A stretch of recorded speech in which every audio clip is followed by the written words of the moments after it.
हे फ्रेंड्स, तुम्ही पण त्यातला आहात का ज्यांना मच्छीचं कालवण खायला तर फार आवडतं, परंतु प्रोसेस फार मोठी वाटते. तर चला तर मी खूप सोप्या पद्धतीने आज तुम्हाला वामचं कालवण शिकवणार आहेत. तर इथे मी 2 चिरलेले कांदे, लसूण, त्यानंतर खोबरं, टॅमॅटो घेतलेला आहे आणि या सर्वांना मी एका मिक्सर जारमध्ये घेऊन ग्राइंड करत आहे. इथे मी 3 कांदे वापरले आहे आणि अर्ध नारळ वापरलेला आहे. तर पाहू शकतात मी अशी छान पेस्ट करून घेतलेली आहे. आणि त्यानंतर मी एक कढई घेतली आहे, गॅस ऑन करत आहे. कढई गरम झाल्यावर मी त्यामध्ये ऑइल टाकून घेते.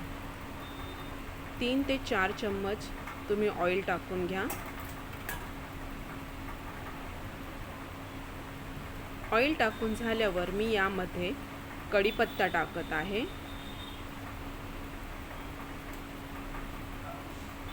कढीपत्ता चांगला तडतडल्यानंतर यामध्ये मी हिंग टाकून घेणार आहे.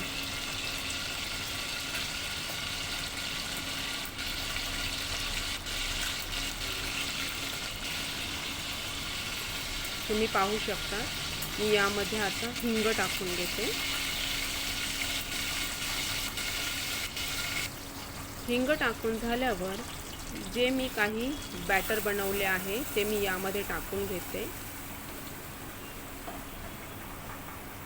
आता मी काही बेसिक मसाले वापरणार आहे, जशी हळद, काश्मीरी लाल मिरची पावडर, जिरेपूड, धनापूड, गरम मसाला आणि मी घरी बनवलेला काळा मसाला.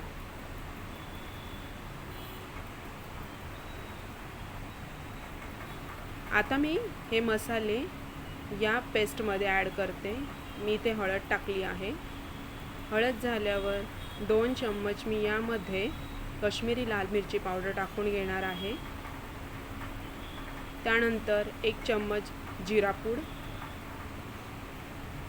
त्यानंतर 2 चम्मच धनापूड, त्यानंतर मी इथे गरम मसाला टाकून घेते. गरम मसाला झाल्यानंतर मी यामध्ये घरी बनवलेला काळा मसाला टाकणार आहे. तुम्ही तुमच्या घरी असलेला कोणताही बनवलेला मसाला टाकू शकतात, नाहीतर फिश करी मसाला देखील टाकू शकतात. आणि त्यानंतर मी याला चांगलं ढवळून घेते.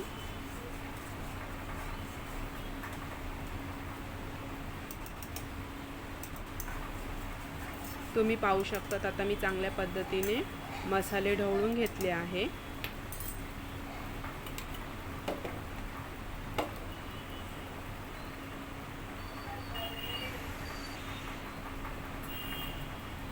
यामध्ये पुढे मी स्वादानुसार मीठ टाकून घेणार आहे आणि त्याला देखील चांगलं ढवळून घेणार आहे. आता मी याला जोपर्यंत तेल सुटत नाही तोपर्यंत झाकण ठेवून कमी फ्लेमवर मी याला चांगलं शिजवून घेणार आहे. तुम्ही पाहू शकता तेल सुटलेलं आहे. मसाला चांगला झालेला आहे. आणि त्यानंतर मी सकाळी वाम मच्छी आणलेली, त्यामुळे मी तिला उकडून घेतलेलं, थोडंसं पाणी, मीठ आणि हळद टाकून थोडं उकडून घेतलेलं आणि त्याचा मी सूप ठेवलेलं आहे आणि हे त्यासहित मी टाकणार आहे. तुम्ही जर ताजीच वाम मच्छी आणली असेल तर तुम्ही लगेच तिला साफ करून वॉश करून मसाला झाल्यावर डायरेक्टली टाकली तरी चालते, त्यासाठी उकडून घेण्याची गरज नाही. तर तुम्ही पाहू शकता आता मी यामध्ये पाणी घालून घेते.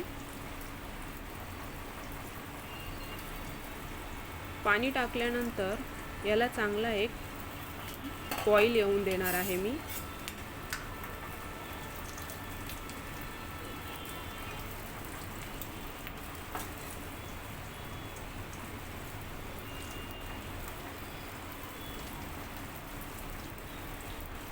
बाजूलाच मी काही वामचे मच्छीचे फ्राय करायला सुद्धा तुकडे ठेवलेले आहे आणि मी 10 ते 15 मिनटं चांगली बॉईल आल्यानंतर यामध्ये कोथिंबीर टाकून घेते.